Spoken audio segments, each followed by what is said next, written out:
Dear students, my name is S.K. Sukla. I am a student of English grammar, but here I am playing the role of a teacher. I am going to teach you a topic today. Basically, I am going to give you an introduction to that particular topic because teaching that topic will take a lot of time. So, introduction is only I can give you in this video. So, the topic here is tense. आज के इस video class में मैं आपको बताने वाला हूं कि टेंस होता क्या है। अपने 14-15 साल के टीचिंग एक्सपीरियंस में मैंने ये देखा है कि जब भी मैं स्टूडेंट्स से पूछता हूं कि टेंस क्या होता है, they don't give me a clear cut answer. There is no clarity in their mind what tense is, about what tense is actually. So I will give you a clear picture of this particular thing here. So जब मैं student से पूछता हूँ कि tense क्या होता है, तो जनरली वो आंसर करते हैं कि tense is time. But that is not the thing. Another question when I ask them, जब मैं एक और क्वेश्चन पूछता हूँ कि टेंस में हम बेसिकली पढ़ते क्या हैं, so they have no answer to this question. So basically tense होता क्या है, students are not clear about it. So in this video I will make it absolutely clear what tense is. Tense एक grammatical term है, time एक non grammatical term है. हालांकि time tense का एक aspect जरूर है. tense में हम पढ़ते क्या हैं और tense होता क्या है, चलिए देखते हैं.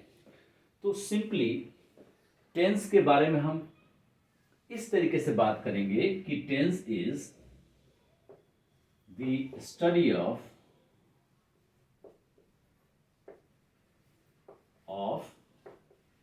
The form of verbs, the form of verb.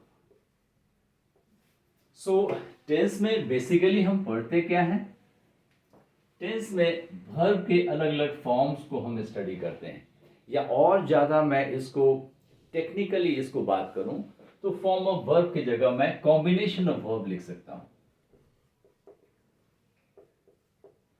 Combination of verbs, यानी टेंस में हम मूल रूप से क्या पढ़ते हैं, वर्ब के अलग अलग कॉम्बिनेशंस को पढ़ते हैं. आपने देखा होगा कि टेंस में कहीं मेन वर्ब डायरेक्ट लगाया जाता है, कहीं ऑक्सिलरी वर्ब और मेन वर्ब को कंबाइन किया जाता है.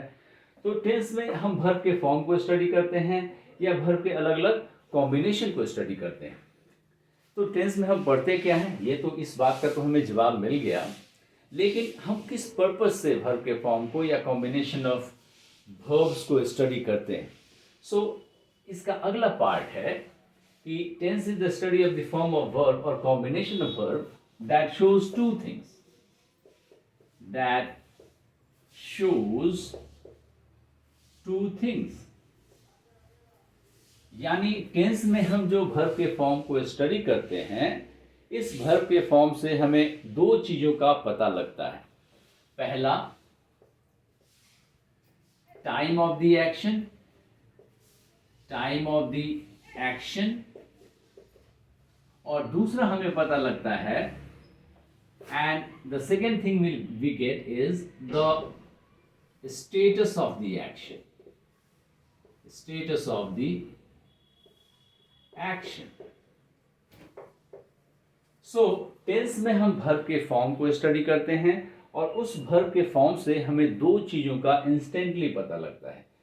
पहला एक्शन के टाइम का और दूसरा एक्शन के स्टेटस का. सो on the whole, if we define tense, we can say tense is the study of the form of verb that shows two things: time of the action and status of the action.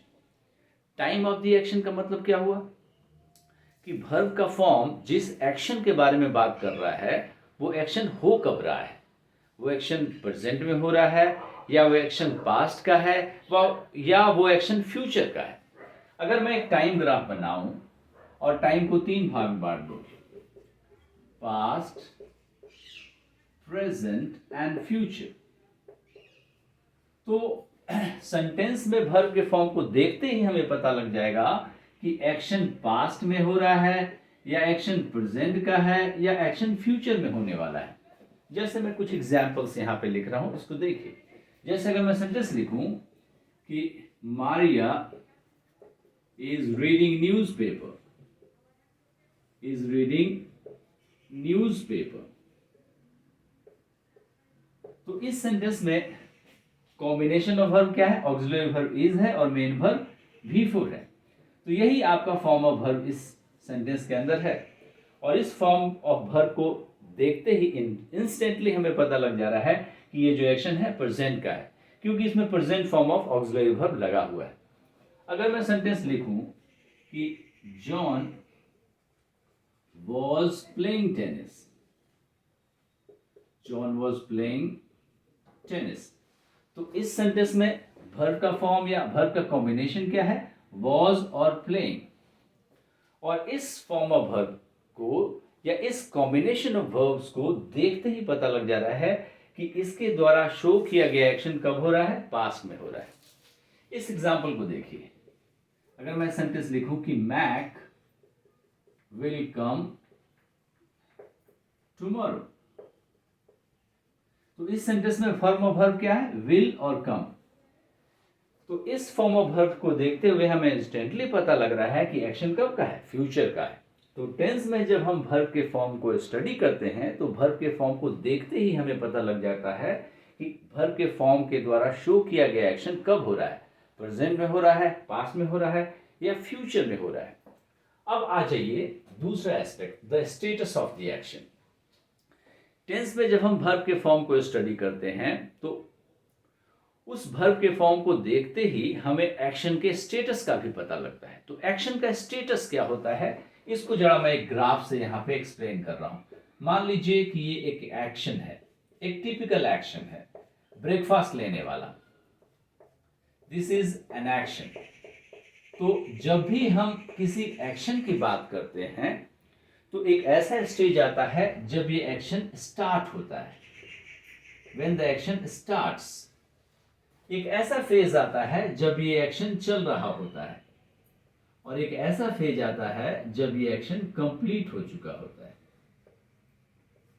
तो action किस stage पे है ये verb के form को देखकर ही हमें पता लग जाता है।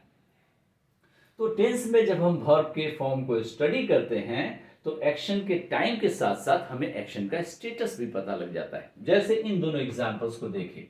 जैसे मैंने आपको शुरू में बताया कि मान लीजिए एक टिपिकल एक्शन है ब्रेकफास्ट लेने वाला। आप ब्रेकफास्ट लेते हैं तो एक ऐसा पॉइंट होता है जब ब्रेकफास्ट लेना हम स्टार्ट करते हैं, एक ऐसा पॉइंट होता है जब ब्रेकफास्ट लेने का एक्शन चल रहा होता है, और एक ऐसा पॉइंट ऑफ टाइम आता है जब हमारा ब्रेकफास्ट लेने का एक्शन कंप्लीट हो चुका होता है। जैसे इस एग्जांपल को देखिए। अगर मैं सेंटेंस लिखूं कि मोहन इज हैविंग का मतलब टेकिंग हो गया, मोहन इज हैविंग ब्रेकफास्ट। और आगे मैं लिखूं राधा हैज टेकन ब्रेकफास्ट। इन दोनों सेंटेंसेस में देखिए, इन दोनों सेंटेंसेस में वर्ब का फॉर्म या कॉम्बिनेशन ऑफ वर्ब क्या है? इज हैविंग, और इसमें क्या है? Has taken. दोनों सेंटेंसेस में एक्शन कब का है? दोनों सेंटेंसेस में एक्शन जो है प्रेजेंट का है, प्रेजेंट में हो रहा है एक्शन। इज और हैज से हमें पता लग रहा है कि दोनों एक्शन प्रेजेंट का है। लेकिन दोनों एक्शन में डिफरेंस क्या है? दोनों एक्शन में डिफरेंस ये है कि एक में एक्शन प्रोग्रेस में है और एक में एक्शन जो है पूरा हो चुका है। इसी को स्टेटस कहते हैं। तो टेंस में जब भी हम वर्ब के फॉर्म को स्टडी करते हैं तो हमें एक्शन के टाइम के साथ साथ एक्शन का स्टेटस भी पता चलता है। और ये पूरा डिफिनीशन के ऊपर पूरा टेंस बेस्ड है। आगे अगर आप देखेंगे तो पाएंगे कि टेंस का क्लासिफिकेशन जो हम करते हैं टाइम ऑफ एक्शन के हिसाब से करते हैं। आगे टेंस को हम 3 भाग में प्रेजेंट, पास्ट, फ्यूचर में बांटते हैं एक्शन के टाइम के हिसाब से, एक्शन कब हो रहा है उसके हिसाब से। और जब हम हर टेंस को सेपरेटली स्टडी करते हैं, जैसे प्रेजेंट टेंस को, पास्ट टेंस को और फ्यूचर टेंस को जब हम सेपरेटली स्टडी करेंगे तो देखेंगे कि प्रेजेंट टेंस को 4 भाग में बांटा गया है, पास्ट को भी 4 भाग में बांटा गया है और फ्यूचर को भी 4 भाग में बांटा गया है। और उन चारों को किस आधार पे बांटा गया है? स्टेटस ऑफ द एक्शन के हिसाब से। तो पूरे टेंस का कॉन्सेप्ट इसी डिफिनीशन के ऊपर बेस्ड है। I hope you have got the definition of tense. Next time somebody asks you what tense is, so you can give this particular definition, or somebody asks you ki what do we study in tense, so you can simply say that we study different combinations of verbs or the form of verb in tense, and that form of verb shows two things: time of the action and status of the action. I hope you find this video useful for yourself. If you think so, share this video among your friends. Thanks for watching.